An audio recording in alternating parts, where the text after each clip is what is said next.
नमस्कार दोस्तों, टीम आयाम की यूट्यूब क्लासेस पे आपका हार्दिक स्वागत है। आज की क्लास में हम दक्षिण अमेरिका महाद्वीप की नदियां और झीलें पढ़ेंगे। वर्ल्ड ज्योग्राफी हम कवर कर रहे हैं।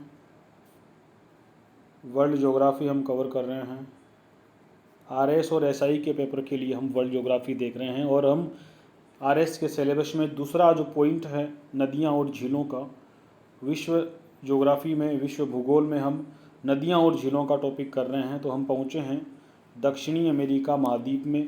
हम इस महाद्वीप की सभी नदियां और झीलें पढ़ेंगे और जो एग्ज़ाम में किस तरीके से हमसे पूछी जा सकती है, सभी चीज़ों को हम यहाँ पर कवर करेंगे। ठीक है, तो शुरू करते हैं दक्षिण अमेरिका महाद्वीप। सबसे पहले इस महाद्वीप का एक नज़ारा देख लेते हैं कि भाई कैसा दिखता है। इस महाद्वीप का हम मानचित्र देख लेते हैं कि ये कैसा दिखता है। ठीक है, पहले तो ये फ़ोटो देखो, यहाँ आपको ये महाद्वीप दिख रहा है। इस महाद्वीप का नाम है दक्षिण अमेरिका महाद्वीप। ठीक है, दक्षिणी अमेरिका महाद्वीप के नाम से हम इसे जानते हैं। ये कोलंबिया है, ये वेनेजुएला है, यहाँ पर गुयाना उच्च भूमि का पार्ट है, ये ब्राज़ील है। ठीक है, ये नीचे का जो पार्ट है ये अर्जेंटीना है, ये पेरू है, ये पेरू है और ये चिली है। जो आपको मिर्ची के रंग में दिखाई दे रहा है ये क्या है, चिली है। ठीक है, जो मिर्ची से दिखाई दे रहा है ना ये पतला सा, देखो ये वाला देश, ये कैसा देश है, इसका नाम है चिली। और ये देश जो है ये अर्जेंटीना है, ये उरुग्वे है और ये पराग्वे है। बीच में एक देश और बना हुआ है ये वाला, जिसका नाम है बोलीविया, जो लैंडलॉक कंट्री है। लैंडलॉक मतलब स्थल आबद्ध देश है, जिसकी किसी समुद्र से सीमा नहीं लगती, वो स्थल आबद्ध देश होता है। तो कुल मिलाकर हम इस नक्शे में देखें तो हमें दक्षिण अमेरिका महाद्वीप का एक मानचित्र हमारे समक्ष आता है। ठीक है, दक्षिण अमेरिका महाद्वीप का एक मानचित्र हमारे समक्ष आता है। ये भाग है दक्षिणी अटलांटिक महासागर, मतलब अटलांटिक महासागर ही है लेकिन उसका दक्षिणी हिस्सा है, और इस वाले भाग को बोलेंगे उत्तरी अटलांटिक महासागर। कहने का मतलब दक्षिण अमेरिका महाद्वीप का जो उत्तर वाला ये जो भाग है ना, ये वाला भाग, इस वाले भाग के इधर जो आपको महासागर दिख रहा है, उस महासागर को हम क्या कहेंगे, अटलांटिक महासागर ही है लेकिन उसे कहेंगे हम, उसका भाग क्या कहेंगे, उत्तरी अटलांटिक महासागर। ठीक है, और ये जो हिस्सा है इधर वाला हिस्सा, इस महासागर को हम कहेंगे दक्षिणी अटलांटिक महासागर। ठीक है, और इस तरफ जो महासागर है, जो पश्चिम की साइड जो पूरा महासागर है, इसको कहेंगे प्रशांत महासागर। तो ये हमने मैप में इसको देखा, समझा कि महासागर कहाँ कहाँ है। नदियाँ जब पढ़ेंगे तो नदियों को पढ़ने के लिए नदियों का निकास कहाँ होता है, नदी कहाँ गिरती है, उसके लिए हमें महासागरों के बारे में भी जानकारी होना जरूरी है।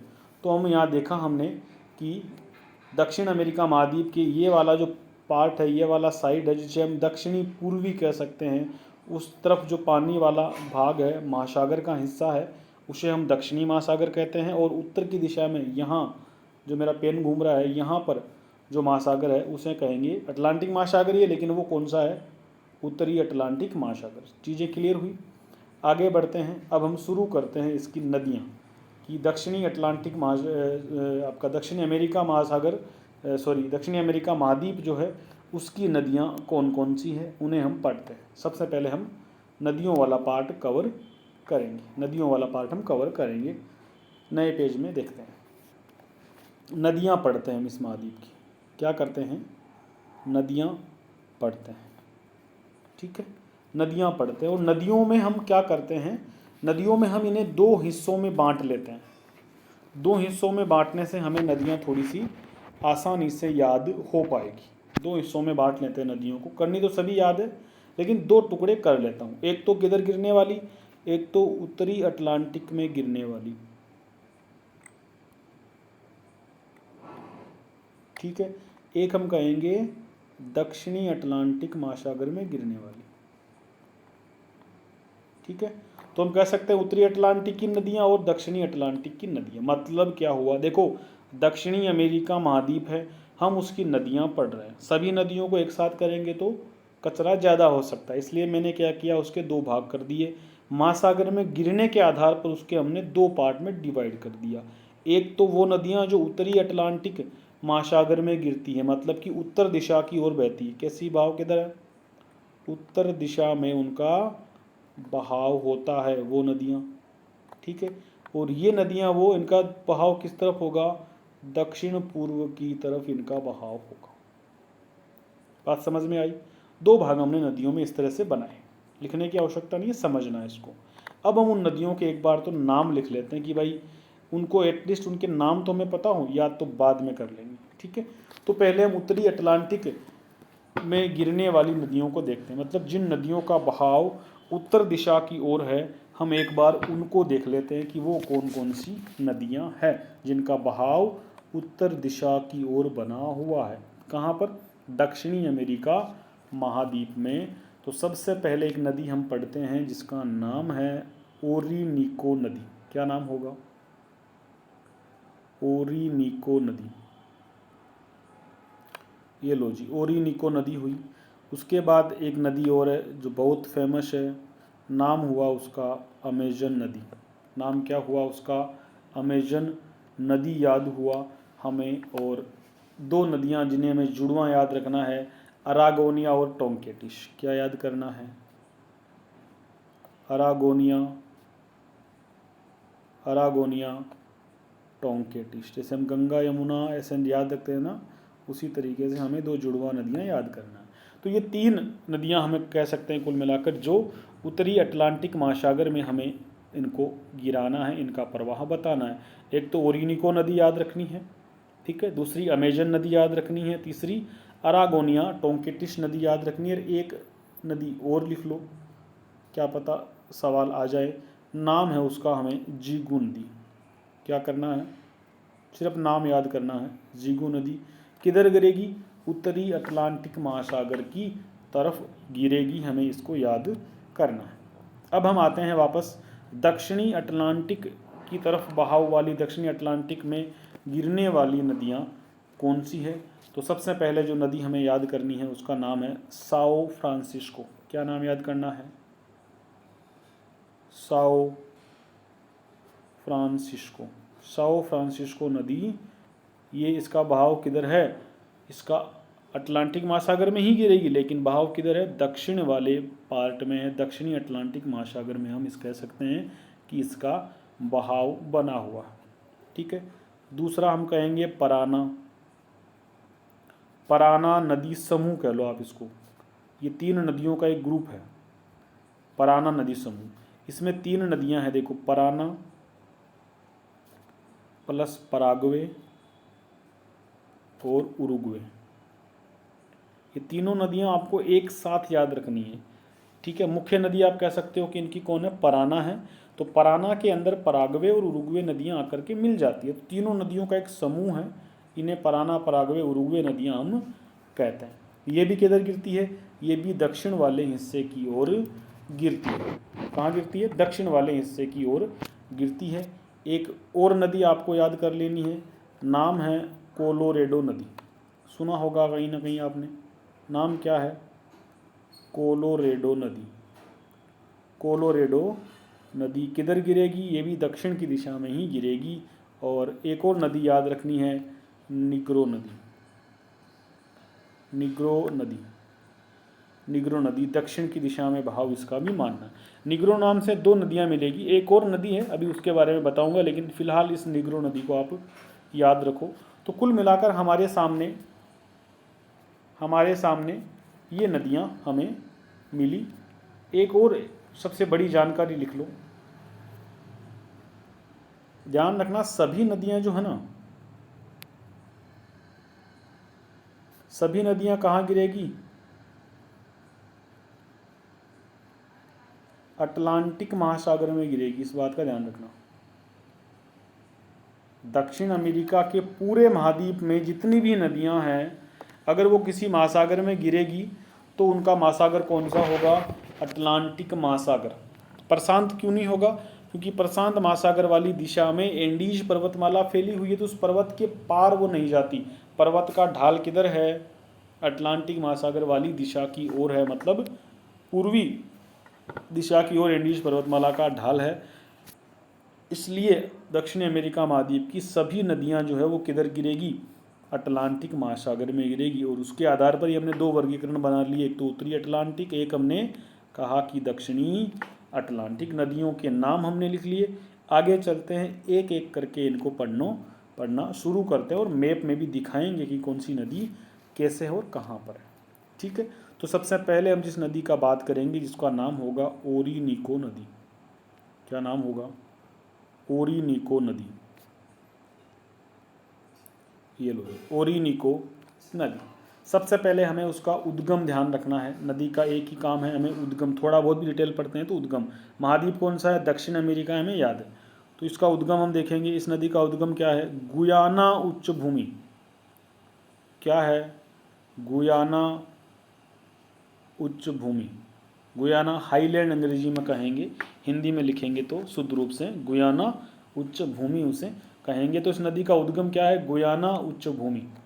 ठीक है, गुयाना उच्च भूमि। पश्चिमी कार्डिलेरा भी कहते हैं, पश्चिमी कार्डिलेरा भी कहते हैं इसको। पश्चिमी कार्डिलेरा, जहाँ से नदी निकलती है ना, उस भाग को क्या कहते हैं? भाई गुयाना उच्च भूमि तो है ही। गुयाना उच्च भूमि के अंदर भी पूछ ले कि बताओ कहाँ से, तो हम बताएंगे पश्चिमी कार्डिलेरा से, वेस्टर्न कार्डिलेरा से एक जगह है, क्षेत्र है जहाँ से ये नदी निकलती है। नाम क्या है नदी का? ओरिनिको नदी। ओरिनिको नदी किधर से निकलती है? गुयाना उच्च भूमि से। महाद्वीप कौन सा है? दक्षिणी अमेरिका महाद्वीप है। फिर कहेंगे निकाश, मतलब गिरेगी कहाँ, तो हम कहेंगे किधर गिरेगी? अटलांटिक महासागर में। किधर गिरेगी? उत्तरी अटलांटिक महासागर में। अटलांटिक महासागर तो है ही, पूरे महाद्वीप का हमको याद करना है। उत्तरी अटलांटिक में गिरेगी, मतलब उत्तरी अटलांटिक महासागर में हमें याद रखना है। और कोई विशेष बात इस नदी के बारे में हमें याद रखनी है क्या? हाँ, रखनी है। इस नदी के जो मैदान है, इस नदी से बनने वाले जो घास के मैदान हैं उन्हें क्या कहेंगे हम? ध्यान रखना, इन नदियों से जो घास के मैदान बनेंगे ना, इस दक्षिणी अमेरिका महाद्वीप के घास के मैदान काफ़ी फेमस है। और यहाँ जो घास के मैदान बनेंगे वो नदियों से संबंध दर्शाते हुए बनेंगे। तो ओरिनिको नदी के जो मैदान बनते हैं, इसके इलाके में जो घास के मैदान बनते हैं, उनका नाम रखा गया है लानोश। क्या नाम रखा गया है? लानोश। यहाँ जो लानोश मैदान बनते हैं इन्हें हम याद रखेंगे किस नदी में है? ओरिनिको नदी में। उष्ण कटिबंधीय घास के मैदान हैं। यहाँ जो उष्ण कटिबंधीय घास के मैदान बनते हैं उन्हें हम क्या कहते हैं? उन्हें हम लानोश घास के मैदान कहते हैं। और क्या बात याद रख सकते हैं हम इस नदी के बारे में? ये नदी खनिज तेल भंडार से काफ़ी समृद्ध है। इस नदी का जो क्षेत्र है ना, वो खनिज तेल भंडार से समृद्ध है। खनिज तेल भंडार से काफ़ी समृद्ध है। खनिज तेल भंडार से समृद्ध नदी क्षेत्र हम इसे कह सकते हैं। कौन सा? ओरिनिको नदी का क्षेत्र। ठीक है, इस नदी का इस इलाके में जो खनिज तेल भंडार का क्षेत्र है उसमें एक जगह नाम याद रखनी है, कराकश। क्या जगह है? कराकश। और कराकश जो शहर है ना, कराकश शहर काफ़ी प्रसिद्ध है खनिज तेल भंडार के लिए। इस नदी के बेसिन में ही स्थित है। देश जिसकी राजधानी यह है वो है वेनेजुएला। तो वेनेजुएला देश की राजधानी कैसा है? कराकश शहर है, जो खनिज तेल भंडार के लिए प्रसिद्ध है। किस नदी के क्षेत्र में पड़ता है? कराकश इसका आपके ओरिनिको नदी के क्षेत्र में पड़ता है, हमें याद रखना है। एक और चीज़ याद रखना है, इसकी एक सहायक नदी है। किसकी? ओरिनिको नदी की। ओरिनिको नदी की एक सहायक नदी है। उस सहायक नदी मतलब इसकी सिस्टर रिवर है, बहन है, सहायक नदी है। उसका नाम है केरो नदी। क्या नाम है? केरो नदी। किस नदी की सहायक नदी है ये? ओरिनिको नदी की सहायक नदी है। लेकिन याद किस लिए रखना है? याद इसलिए रखना है कि दुनिया का सबसे ऊंचा जलप्रपात, दुनिया का सबसे ऊंचा झरना इस केरो नदी पर बना हुआ है। कौन सा है? एंजल जलप्रपात। नाम सुना है ना, एंजल जलप्रपात। वो एंजल जलप्रपात ओरिनिको नदी पर नहीं बना हुआ है। ओरिनिको की एक सहायक नदी है, नाम है उसका केरो नदी। कहाँ है? दक्षिणी अमेरिका महाद्वीप में। ठीक है, याद रखेंगे। देश कौन सा है? वेनेजुएला। किधर है? वेनेजुएला। इसके बारे में फैक्ट क्या याद करना है? इसके बारे में फैक्ट याद करना है कि ये जो है विश्व का सबसे ऊंचा जल प्रपात। देश पूछ ले आपसे तो बताएंगे कौन सा है, वेनेजुएला। वेनेजुएला इसका देश है। रट्टा मारिएगा याद हो जाएगा, ये एंजल जलप्रपात है। कोई पठार से लिंक करने की बात है, देखिए हमने पठार भी तो हमारे सिलेबस में है। पूछ ले कि बताओ एंजल जलप्रपात कौन से पठार का हिस्सा है। भाई झरना गिरेगा तो पहाड़ी से गिरेगा ना, कोई पठारी क्षेत्र होगा, ऊंचाई वाली जगह होगी। तो पूछ ले एंजल जलप्रपात किस पठार का हिस्सा है, मिलान करने वाले सवालों में तो बताएंगे गुयाना पठार, गुयाना उच्च भूमि, गुयाना पठार, यहाँ से एंजल जलप्रपात गिरता है। कुल मिलाकर ये बातें हमने किसके बारे में पढ़ी, ओरिनिको नदी के संबंध में चीज़ें हमने याद करी। नदी का नाम है ओरिनिको नदी, उद्गम हमें पता हुआ पश्चिमी कॉर्डिलेरा, गुयाना उच्च भूमि हमें याद करनी है, निकाश उत्तरी अटलांटिक हमें याद रखना है। यहाँ जो घास के मैदान होंगे उन्हें हम लानोश कहेंगे। खनिज तेल भंडार से काफ़ी समृद्ध है। कराकस शहर इसी के किनारे बसा है, इसी के तेल भंडारों का समृद्ध शहर है। सहायक नदी है केरो नदी। केरो को नहीं याद ज़्यादा करना, लेकिन केरो पर एंजल जलप्रपात बना हुआ है, याद करना है कि विश्व का सबसे ऊंचा जलप्रपात ये बना हुआ है। तो ओरिनिको नदी हमने कंप्लीट करी, आगे की ओर बढ़ते हैं। अगली रिवर हम देखते हैं अमेजन रिवर। क्या नाम है, अमेजन रिवर, बहुत ही महत्वपूर्ण है अमेजन नदी। अफ्रीका में हमने नील नदी पढ़ी थी, दक्षिणी अमेरिका में हम अमेजन नदी पढ़ेंगे, अमेजन नदी पढ़ेंगे। तो अमेजन नदी के बारे में बात करें तो पहले तो भाई उद्गम देख लेते हैं। ये लो जी इसका उद्गम। इसका उद्गम कहाँ करना है हमको, एंडीज पर्वतमाला से। किधर से करना है, एंडीज पर्वतमाला से करना है। एंडीज पर्वतमाला से हमें इसका उद्गम करना है। फिर हम बताएंगे आपको कि इसका निकास कहाँ होगा, इसका निकास कहाँ होगा। तो इसका निकास हमें कहाँ बताना है, उत्तरी अटलांटिक महासागर में। जितनी सी बात है, मैं आपको वही नदियाँ पढ़ा रहा हूँ। तो निकास कहाँ होगा, अटलांटिक में भी किधर, उत्तरी अटलांटिक महासागर में। लो जी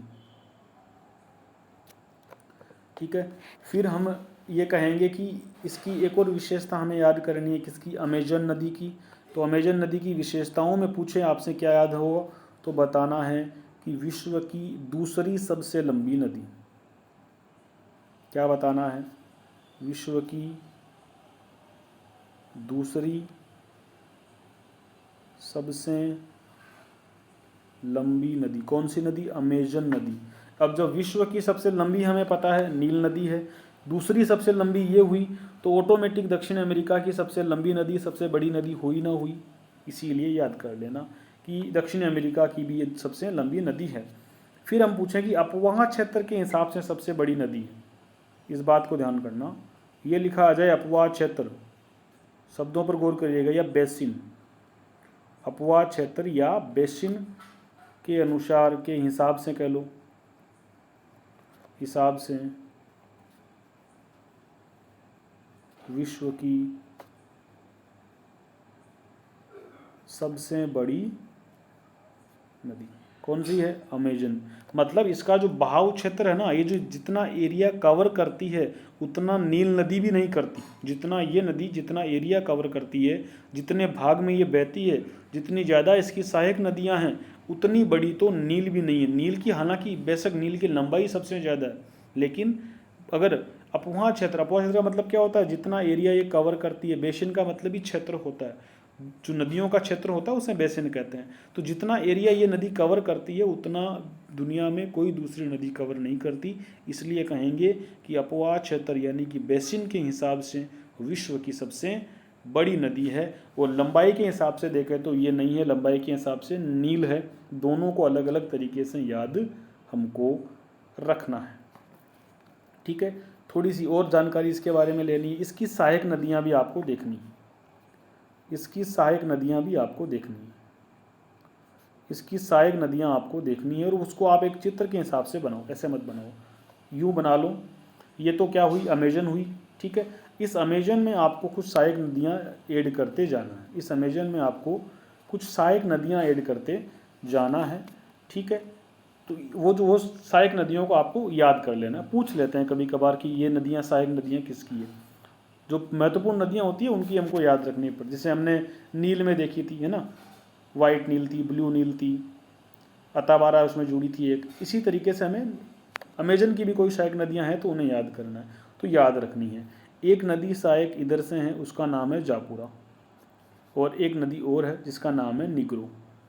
नेग्रो कर लो इसे,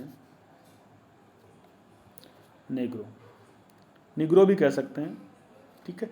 अब ध्यान रखना, एक निग्रो मैंने आपको दक्षिणी अटलांटिक महासागर में गिरने वाली नदी लिखाई थी। तो दक्षिणी अमेरिका महाद्वीप में निग्रो नाम से दो नदियां हैं, एक तो खुद अमेजन की सहायक है और एक अपनी स्वतंत्र है, अलग है, जो दक्षिणी अटलांटिक महासागर में गिरती है। थोड़ा सा अलर्ट रहिएगा इस बात को लेकर भी। ये नेग्रो नदी होगी। ये तो कौन सा तट है, ये जो पार्ट है ना, ये कौन सा है, ये है बायां तट। इसे क्या कहेंगे हम भाई, जब ये नदी यूं गति करेगी, ये यूं गति कर रही है अमेजन, तो ये तट कौन सा हुआ, ये बायां भाग हुआ ना, और ये दायां भाग हुआ। हालांकि इतना डिटेल कभी पूछेगा नहीं, लेकिन फिर भी हमें थोड़ा सा अलर्ट रहना है। ये दोनों नदियाँ किस तट की है, बाएं तट की है।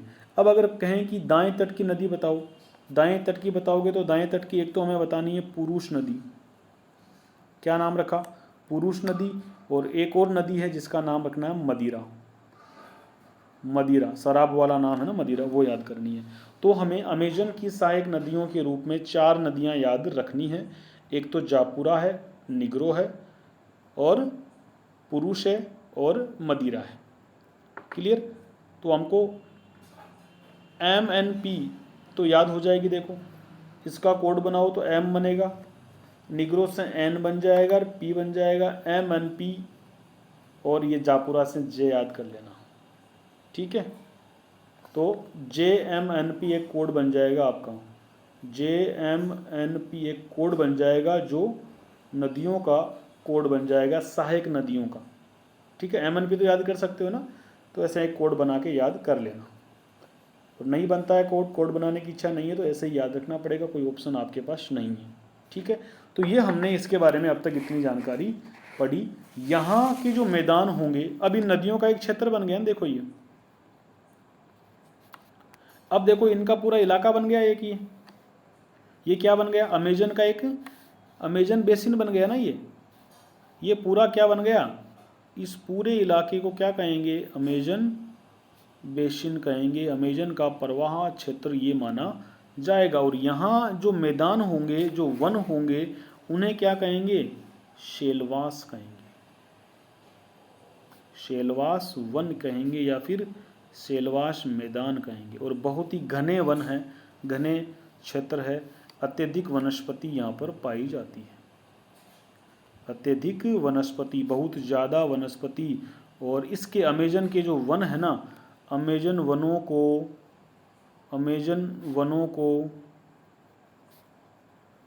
को विश्व के फेफड़े कहा जाता है, विश्व के फेफड़े कहा जाता है। कौन से वनों को, अमेजन नदी के वनों को फेफड़े कहा जाता है। दुनिया के फेफड़े मतलब ये सबसे ज़्यादा ऑक्सीजन बनाते हैं दुनिया के लिए, तो इन्हें विश्व के फेफड़े कहा जाता है। निकास कहाँ होगा पता है हमको, अटलांटिक में होगा, ठीक है। अगर इसको थोड़ा मानचित्र में हमें सेट करना हो, मानचित्र में बनाना हो, तो किस तरह बनाएंगे उसको भी देख लेते हैं एक बार।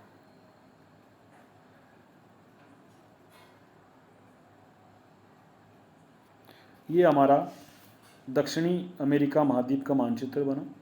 यहाँ ये वाला एंडीज पर्वतमाला है, ठीक है। इस एंडीज पर्वतमाला से ही नदी का शुरू होती है और यहाँ ये गिर जाती है। नदी का नाम क्या है, अमेजन नदी है, ठीक है। ये इसकी सहायक नदियाँ इसमें आकर के मिलती थी। पूरा क्षेत्र क्या कहलाता है, शेलवास घास के मैदान, शेलवास के मैदान कहलाता है। याद रखिएगा, ये कहानी हुई है अमेजन नदी की। ये कहानी हमने किसकी पढ़ी, ये कहानी हमने अमेजन नदी के बारे में पढ़ी। इस तरीके से एक चित्र बना लीजिए, ठीक है। चलिए, ये वाला पार्ट पता है आपको, ये पूरा पार्ट क्या है इधर, ये अटलांटिक महासागर है, इधर का प्रशांत महासागर है। ये नदी कहाँ गिर रही है, अटलांटिक महासागर में गिर रही है। कौन से, उत्तरी अटलांटिक वाले भाग में गिर रही है। बात क्लियर हुई। चलिए, सबसे महत्वपूर्ण नदी हो गई। अब कोई नदियाँ खास नहीं रही है, अब तो सिर्फ फॉर्मेलिटी करनी है। चलिए अगली नदी पर आते हैं। इसके बाद हम देखेंगे कि उत्तरी भाग में गिरने वाली नदियों में और कौन सी नदी हमें याद रखनी है। तो दो नदियाँ और हमको याद करनी है, अरागोनिया और टोंकेटिश। क्या नाम करना है? अरागोनिया और टोंकेटिश, दोनों जुड़वा नदियाँ हैं, याद रखिएगा, जुड़वा नदियों के रूप में याद रखिएगा। अरागोनिया, अभी दिखाऊंगा, मैप में दिखा दूंगा सभी नदियों को। अरागोनिया और टोंकेटिस, दो नदियां आपको याद रखनी है दक्षिणी अमेरिका महाद्वीप की। नदियों को जुड़वा नाम हमें याद करना है, अरागोनिया और टोंकेटिस नाम हमको याद रखना है। अरागोनिया और टोंकेटिस, वही बात यहाँ पर फिर आई। उद्गम बताओ साहब, उद्गम क्या होगा? उद्गम हमें क्या याद रखना है? इनका उद्गम है ब्राज़ील की उच्च भूमि। क्या नाम है इनका उद्गम? ब्राज़ीलियन भूमि, ब्राज़ीलियन उच्च भूमि, ब्राज़ीलियन उच्च भूमि हमें इनके बारे में याद रखनी है। और इनका भी निकास हमको पता है कहाँ हो रहा है। इनका निकास कहाँ होगा? इनका निकास भी उत्तरी अटलांटिक में होगा, उत्तरी अटलांटिक महासागर में इनका निकास होगा। ठीक है, कोई विशेष जानकारी नहीं है, सिर्फ एक शब्द, एक नाम याद करना है, बेलम बंदरगाह इन्हीं नदियों पर, इन्हीं नदियों के मुहाने पर है। बेलम बंदरगाह जो है ना, इन्हीं नदियों से संबंधित है। कहाँ है? इनके मुहाने पर बेलम बंदरगाह बना हुआ है, इन्हीं नदियों के मुहाने पर। एक बेलम बंदरगाह है जो रबर के व्यापार के लिए फेमस है। इस बंदरगाह से रबर का व्यापार होता है। जो अमेजन नदी पड़ी ना हमने, उस अमेजन नदी के जो वन है वहाँ पर रबर के वृक्ष काफ़ी अच्छी मात्रा में पाए जाते हैं। जिनका जो क्षेत्र है ना उसको बोलते हैं मानोश।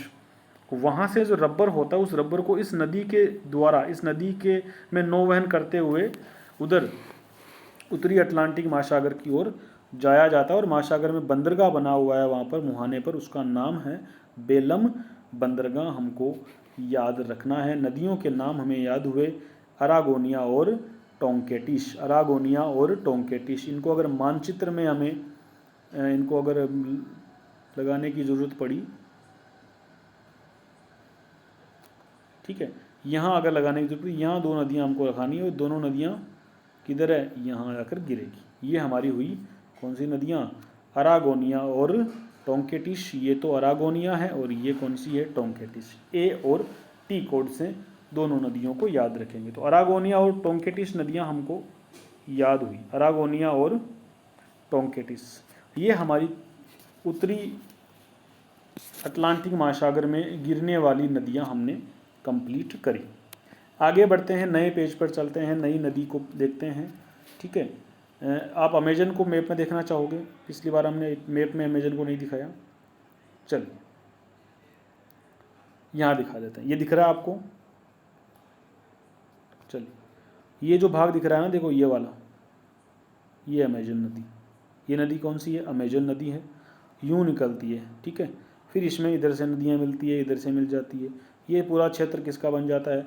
अमेजन का मैदान बन जाता है, अमेजन का बेसिन बन जाता है। और यहाँ हमको शेलवास मैदान मिलते हैं, जिन्हें दुनिया के फेफड़े कहा जाता है, अमेजन के वनों को। चलिए नए पेज पे आ गए। अब और नदी पढ़ते हैं, साओ फ्रांसिस्को नदी। कौन सी नदी पढ़ रहे हैं हम? साओ फ्रांसिस्को नदी। नदी का नाम है साओ फ्रांसिस्को नदी। क्या नाम है? साओ फ्रांसिस्को नदी। उद्गम पूछे आपसे कोई,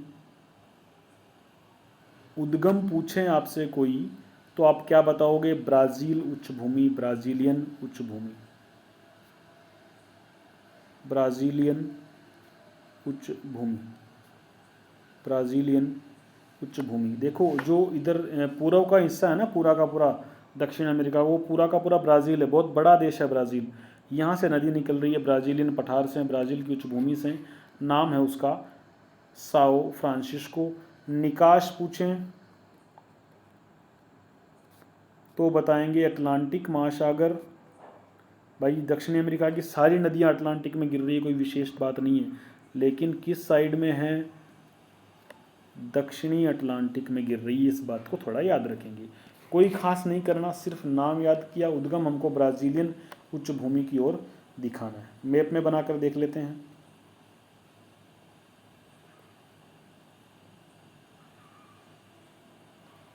ठीक है, ऐसे बना लो। यहाँ से एक नदी निकल रही है, ये वाली यूँ, ठीक है, यहाँ गिरती है। ये पूरा का पूरा ब्राज़ील है, ये इलाका ब्राज़ील है, ठीक है। तो ये ब्राज़ीलियन उच्च भूमि है, यहाँ से नदी निकल रही है, नाम है साओ फ्रांसिस्को नदी। बात समझ में आई? चलो, तो ये हमने साओ फ्रांसिस्को नदी के बारे में बात समझी, क्लियर हुआ? चलो नए पेज की ओर बढ़ते हैं। इसके बाद हमको नदी देखनी है पराना। कौन सी नदी पढ़नी है? पराना नदी। नया पेज हमारे सामने, नदी का नाम है पराना, काफ़ी महत्वपूर्ण है। पराना नदी, नदी का नाम क्या है? पराना नदी। पराना नदी ये एक्चुअल में 3 नदियों का समूह है। पराना नदी समूह कह लो इसको, हम क्या कहेंगे? पराना नदी समूह कहेंगे इसे हम। तो इसका उद्गम कहाँ से होता है? पराना नदी का मुख्य नदी इसमें कौन है? पराना है। तो पराना का उद्गम हम कहाँ से बताएंगे? इसका उद्गम भी कहाँ से होता है? ब्राज़ील की उच्च भूमि से। ब्राज़ीलियन उच्च भूमि से पराना नदी का उद्गम होता है। देखो ब्राज़ील से हमने खूब नदियाँ निकाली है ना, तो ब्राज़ील से काफ़ी नदियाँ निकलती है, तो पराना नदी समूह भी है। इसका निकास हम किधर करेंगे? वही दक्षिणी अटलांटिक महासागर में। किधर करेंगे? दक्षिणी अटलांटिक महासागर में। लेकिन अभी इसमें एक खाड़ी हमको याद रखनी है, रियो डी ला प्लाटा। रियो डी प्लाटा याद करनी है। रियो डी प्लाटा क्या है? खाड़ी है, जहाँ ये नदी किसका निर्माण करती है? एस्चुरी का निर्माण करती है। रियो डी प्लाटा खाड़ी में। भाई दक्षिणी अमेरिका की एक नदी है, नाम है पराना, जो 3 नदियों का एक्चुअल में समूह है। पराना, पराग्वे और उरुग्वे भी लिखाऊंगा। वो निकास कहाँ करती है? दक्षिणी अटलांटिक महासागर में करती है। लेकिन वहाँ जैसे हमारी खंबात की खाड़ी है ना, ठीक है, जैसे हमारी नर्मदा रिवर भारत में हम कहेंगे अरब सागर में गिरती है, लेकिन अरब सागर में भी कहाँ? खंबात की खाड़ी में। वैसे ही ये नदी भी रियो डी प्लाटा खाड़ी में गिरती है। कौन सी नदी? पराना नदी। ये नदी एक्चुअल में क्या है? 3 नदियों का समूह है। Parana plus Paraguay plus Uruguay. अभी मानचित्र में दिखा दूंगा किधर किधर है ये। तो ये पराना, पराग्वे, उरुग्वे 3 नदियों का एक समूह बना हुआ है। यहाँ हम एक मानचित्र बना लेते हैं, उस मानचित्र से देखते हैं कि भाई ये नदियाँ जो है,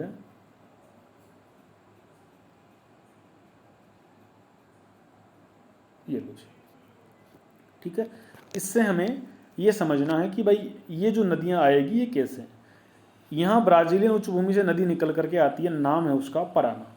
इधर से एक नदी आके मिलती है, उसका नाम है पराग्वे, और इधर से एक नदी आके मिलती है, उसका नाम है उरुग्वे।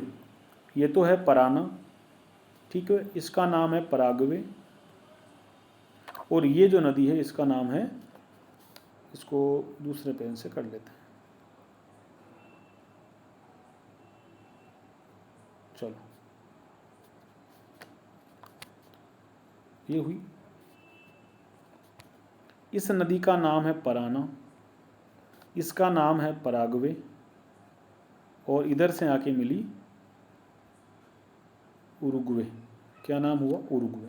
ये तीनों नदियाँ मिल जाती है और यहाँ एक खाड़ी में गिरती है, उस खाड़ी का नाम है रियो डी प्लाटा में गिर जाती है। ये हमें याद इधर रखना है। रियो डी प्लाटा में ये नदियाँ, तीनों नदियाँ मिल करके, तीनों मिल जाती है, फिर नदी का मुख्य नाम क्या है? पराना नाम बना रहता है। बात क्लियर हुई? चलिए, और इसके बारे में कोई विशेष जानकारी हमको है तो वो लिख लेते हैं, ठीक है। इस नदी का जो मैदान है, इन तीनों नदियों का जो मैदान है ना, उन मैदान को क्या बोलते हैं? जैसे हमने अमेजन के मैदान देखे, शेलवाश बोला गया। ओरिनिको का जो मैदान था उसे हमने लानोस कहा। ठीक है, उसी तरीके से इन तीनों नदियों के पराना, पराग्वे, उरुगे, ठीक है, इनके मैदान को क्या कहा जाता है? पंपाश कहा जाता है। क्या कहा जाता है? पंपाश कहा जाता है। और इन तीनों नदियों को सम्मिलित रूप से इनका जो मैदान बनता है ना, इनका जो मैदान बनता है उसको प्लाटा कहा जाता है। प्लाटा बेसिन कहा जाता है। इन तीनों नदियों का जो क्षेत्र होता है उसे क्या बोलते हैं? प्लाटा बेसिन कहते हैं। और इसी प्लाटा बेसिन में जो घास के मैदान बनते हैं उन मैदानों को पंपाश कहते हैं। अच्छी तरीके से याद रखिएगा, अगर घास के मैदान पूछने का सवाल आया, कोई भी बोर्ड वाला, कोई भी एग्जामिनर अगर सवाल बनाए, तो बिना यहाँ से एक मैदान उठाए हुए कोई सवाल कंप्लीट नहीं कर पाएगा। इसको अच्छे से याद रखिएगा। एक एक मैदान इधर से पंपास उठा ले, चाहे सेलवास ले ले, चाहे लानोस ले ले, एक मैदान ले लेगा और या तो आपको नदियों का क्षेत्र पूछ लेगा, या महाद्वीप पूछ लेगा, या इनका पठार वगैरह पूछ लेगा। तो पंपास घास के मैदान हमें इधर दिखाने हैं, किधर? पराना, पराग्वे, उरुगे नदियों के मैदानों के रूप में। बात क्लियर हुई? चलिए आगे बढ़ते हैं। यहाँ इन तीनों नदियों में यहाँ जो है ना, एक जल प्रपात बना हुआ है। इस पराना नदी पर जल प्रपात बना हुआ है। उस जल प्रपात का भी नाम लिख लो, ज़्यादा महत्वपूर्ण नहीं है लेकिन लिख लेते हैं। ईगू आजो। ईगू आजो जलप्रपात बना हुआ है। और जलप्रपात कहाँ बना हुआ है? ब्राज़ील में बना हुआ है। ईगू आजो नाम याद करना है। ईगू आजो जलप्रपात कहाँ है? ब्राज़ील में है। एंजल जलप्रपात कहाँ है? केरो नदी पर, जो ओरिनिको की सहायक नदी है। थोड़ा और आगे बढ़ते हैं। इस नदी पर एक बांध भी बना हुआ है। उस बांध को थोड़ा विवादों में रहता है, इसलिए याद कर लो, इतेपू बांध। क्या नाम है? इतेपू बांध हमको याद करनी है। कहाँ बना हुआ है? ब्राज़ील और पराग्वे के बीच में बना है। यानी ब्राज़ील और पराग्वे के बीच की एक योजना है। बी और पी लिख रहा हूँ, आपको इसमें लिखना ब्राज़ील, इसमें लिखना पराग्वे। इनकी परियोजना है ये। बिजली बनाना चाहते हैं इससे, तो जल विद्युत परियोजना है। किस नदी पर है? पराना नदी पर है। ब्राज़ील और पराग्वे। पराग्वे किधर है? ये आपको थोड़ा मेहनत करना पड़ेगा, मानचित्र खोलना पड़ेगा। मैं तो दिखा दूंगा अभी, लेकिन आपको भी लेक्चर ख़त्म होने के बाद मानचित्र की ओर देखना है और समझना है। तो ये हमारी पराना नदी समूह कंप्लीट हुआ। एक बार मानचित्र में देख करके आते हैं कहाँ दिखता है पराना नदी समूह। देखो, ये जो इलाका दिख रहा है ना आपको, ये वाला, इसको मैं जूम कर दूं।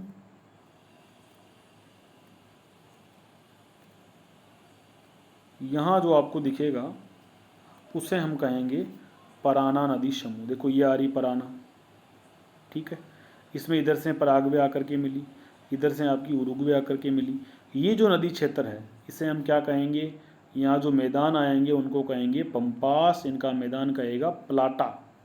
इसको याद रखना है। और यहीं पर इतेपू बांध बना हुआ है।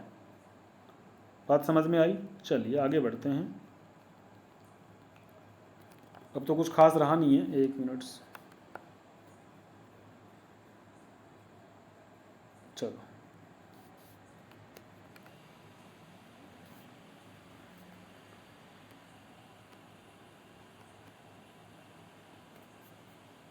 अंतिम दौर में चलते हैं।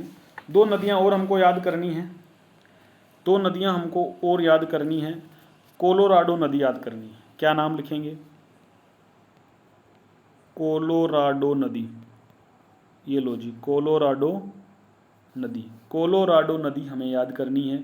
देश कौन सा है कोलोराडो नदी का? अर्जेंटीना है। निकलेगी कहाँ? सबसे पहले उद्गम देखते हैं उसका। उद्गम कहाँ है साहब? एंडीज पर्वतमाला।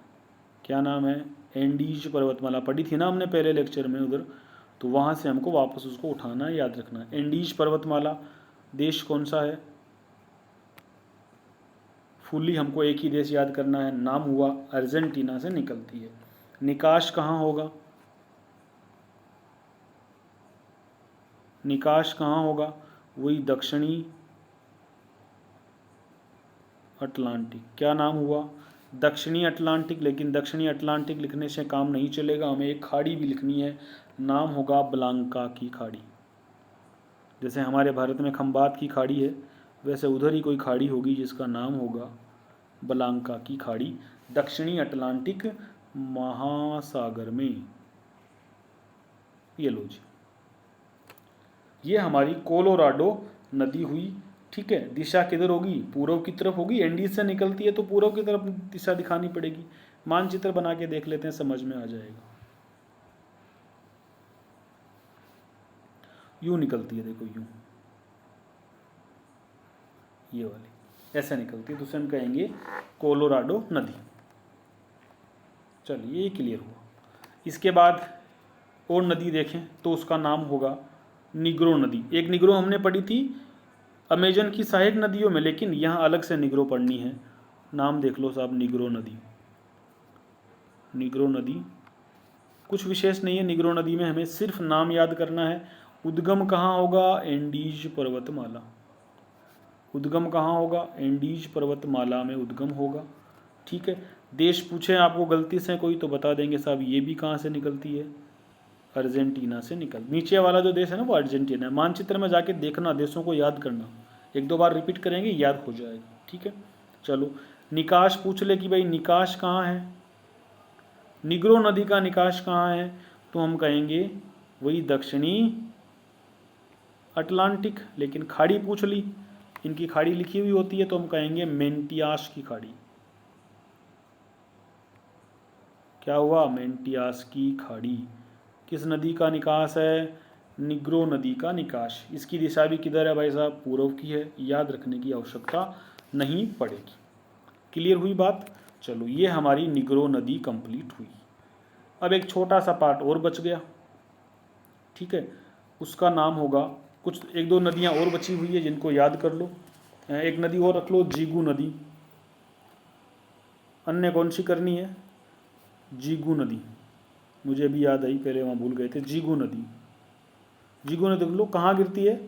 उत्तरी अटलांटिक में गिरती है। बस इतना सा याद करो कि उधर ऊपर की तरफ एक जीगू नदी है, वो उत्तरी अटलांटिक महासागर में गिरती है। ठीक है, जीगू नदी ब्राज़ील की नदी है, ध्यान रखना। इसका देश कौन सा है? ब्राज़ील का पठार इसका उद्गम हो जाएगा और देश हो जाएगा इसका ब्राज़ील। इस पर एक बांध बना हुआ है साहब, याद कर लो, मुझे याद आया, बांध बना हुआ है बेलो मोंटे बांध। बेलो मोंटे बांध बना हुआ है, किस पर? जिगू नदी पर बना हुआ है। बस काफ़ी है, ये हमने नदियाँ कंप्लीट करी। अब हमें झीलें देखनी है, फटाफट करते हैं। कुछ खास झीलें नहीं हैं, पूरे महाद्वीप में झीलों के बारे में काफ़ी कम चीज़ें। एक ही विशेष झील है, नाम करना है टीटीकाका। झीलों के बारे में पूछें आपसे तो बताएंगे, क्या नाम है? टीटीकाका झील है। क्या नाम है? टीटीकाका झील हमको याद करनी है। किधर करनी है? दक्षिणी अमेरिका महाद्वीप में स्थित कहाँ है? भाई तो महाद्वीप पढ़ रहे हैं, दक्षिणी अमेरिका तो इधर ही होगी। लेकिन देश पूछ ले तो बताएंगे पेरू प्लस बोलीविया की सीमा पर। बहुत बहुत ज़्यादा महत्वपूर्ण है टीटीकाका झील। पेरू प्लस बोलीविया की सीमा पर आप बताएंगे कौन सी है? टीटीकाका झील है। क्या विशेषता है साहब इस झील की? टीटीकाका झील की क्या विशेषता बनती है? टीटीकाका झील की विशेषता बनती है विश्व की सबसे ऊंचाई पर नौगम्य झील है। विश्व की सबसे ऊंचाई पर, सबसे ऊंची झील नहीं है, सबसे ऊंची होते हुए भी नौगम्य झील है ना, उसके बारे में नाम है। बात करते हैं टीटीकाका की। विश्व की ऐसी झील जो इतनी ऊंची होने पर भी उस पर नौगमन नाव चलाई जा सकती है, ऐसी झील है हमारी टीटीकाका। पेरू और बोलीविया की सीमा पर है, विश्व की सबसे ऊंचाई पर नौगम्य झील है। और कोई जानकारी हो तो हम कहेंगे दक्षिणी अमेरिका की सबसे बड़ी झील। दक्षिणी अमेरिका की सबसे बड़ी झील हम कह सकते हैं, नाम क्या है? टीटीकाका। दक्षिणी अमेरिका की हम कह सकते हैं कि सबसे बड़ी झील है, नाम है टीटीकाका। अगर कोई पठार मिलान करने का सवाल आ जाए ना आपको, तो ये किधर है? बोलीविया पठार का हिस्सा है। बोलीविया ऊंचाई पर है, तो मतलब इतना ऊंचा मैदान तो होता नहीं है ना, इतना ऊंचा तो पठार होगा या पहाड़ होगा, पर्वत होगा।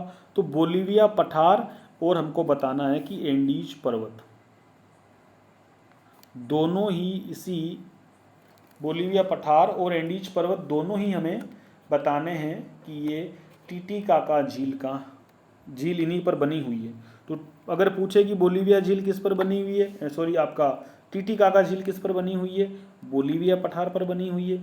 या यूँ पूछ ले कि टीटीकाका झील का संबंध या टीटीकाका झील किस भाग में बनी हुई है, तो एंडीज पर्वत में, क्योंकि बोलीविया पठार खुद एंडीज पर्वत का हिस्सा है। अभी मैप बनाकर देखते हैं, यहाँ बनाते, देखो मानचित्र।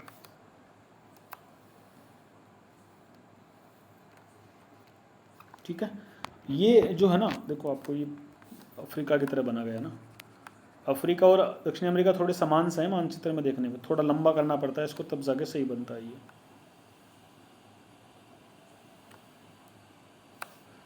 देख लो इधर, यूं जो है ना आपका ये जो पार्ट है, ये पार्ट एंडीज पर्वतमाला है। इस एंडीज पर्वतमाला पर एक पठार है, नाम है बोलीविया का पठार। इस बोलीविया के पठार पर एक झील बनी हुई है, और उस झील का नाम है टीटीकाका। थोड़ी सी आधा भाग इसका बोलीविया में, आधा भाग पेरू में। तो इधर वाला भाग पेरू है, इधर वाला भाग बोलीविया है। तो बोलीविया और पेरू की सीमा बनाती है, नाम है टीटीकाका झील। ये आपकी टीटीकाका, ये लो जी टीटीकाका झील हमको याद हुई। काम हो गया टीटीकाका झील का। टीटीकाका झील का काम कंप्लीट हुआ। इसके बाद में एक और झील हमें देखनी पड़ेगी, नाम है इसका मराइकेबो। क्या नाम है? मराकाइबो झील, मराइकेबो झील नाम से होती है। तो नाम याद कर लेंगे हम, नाम क्या है?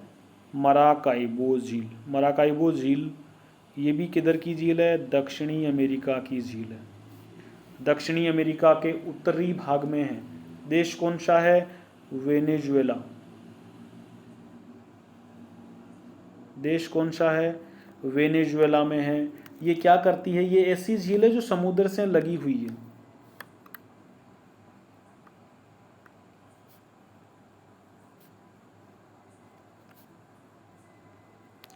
समुद्र से लगी हुई झील है। और कौन से समुद्र से भाई? कैरेबियन सागर से हैं। उत्तर में कैरेबियन सागर है, जो दक्षिणी उसका उत्तरी अटलांटिक का हिस्सा है। उस कैरेबियन सागर से एक झील लगी हुई है। कौन सी है? मराकाइबो झील है। खनिज तेल से काफ़ी समृद्ध है ये झील, खनिज संसाधनों से भरपूर है। कौन सी झील? मराकाइबो झील। तो खनिज संसाधन यहाँ पर खूब है। इस झील के क्षेत्र में खूब सारे खनिज संसाधन आपको मिलेंगे। नाम पड़ा वेनेजुएला झील, यानी कैरेबियन सागर में एक वेनेजुएला की खाड़ी है। उस वेनेजुएला की खाड़ी से ये लगती है। कैरेबियन सागर में भी कहाँ आपसे पूछ ले कि किधर है, तो वेनेजुएला की खाड़ी तक इसका विस्तार है। अभी मानचित्र में देखते हैं, तब समझ आएगा।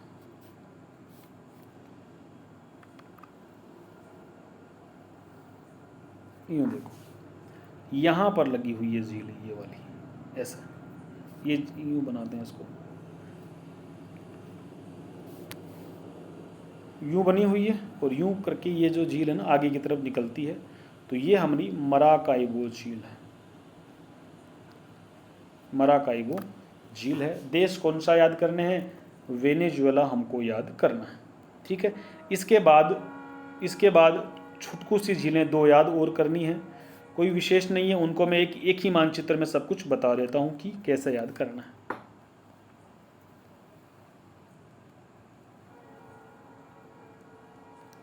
ये मानो हमारा बन गया दक्षिणी अमेरिका। ठीक है, यहाँ हमारी झील कौन सी है? टीटीकाका है। ठीक है, यहाँ हमारी झील कौन सी है? यहाँ हमारी झील कौन सी है? उसका नाम है मराकाइबो, भाई एम से कोड दिया, इधर इसका नाम टी दे दिया। यहाँ एक और झील हमको दिखानी है, उसका नाम करना है मोर झील। क्या करना है? मोर झील, कोई विशेष नहीं है, नाम क्या रखेंगे? मोर झील है और किधर है? अर्जेंटीना में नाम रखेंगे। इसका कोड क्या हो गया? एम हो गया। तो एम टी एम आपको याद करना है। एम टी एम, उत्तर से दक्षिण की ओर दक्षिण अमेरिका महाद्वीप की झीलों को हमें याद करते हुए आना है और कोड रखेंगे हम इनका एम टी एम।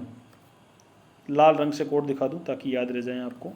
चलो, एम टी और एम। और देखें, दो झीलें और करनी है। मोर झील होगी, कहाँ है? अर्जेंटीना में है। अर्जेंटीना की ही दो झीलें हमको और देखनी है। अर्जेंटीना में ही दो झीलें और देखनी है हमको। एक तो वियेदमा झील याद करनी है। यहाँ एक झील मिलेगी वियेदमा, और एक झील मिलेगी जिसका नाम बड़ा आसान होगा, अर्जेंटीनो। क्या नाम पड़ेगा? वियेदमा झील। ये लीजिए, वियेदमा झील, और इस झील का नाम है अर्जेंटीनो। सिर्फ नाम याद कर लेना और कुछ नहीं है। नीचे वाली तीनों झीलें ना दक्षिण, बाकी ये तीनों की तीनों आपको अर्जेंटीना में करनी है। बाकी ऊपर वाली दोनों झीलें हमें याद हुई, ठीक है। तो ये एमटीएम ऊपर का एक कोड याद कर लेना। नीचे वाली दोनों याद ना भी हो पाए ना तो कोई बात नहीं, लेकिन ऊपर वाली एमटीएम याद करना। मराकाइबो, टीटीकाका और मोर झील। मोर झील किधर है?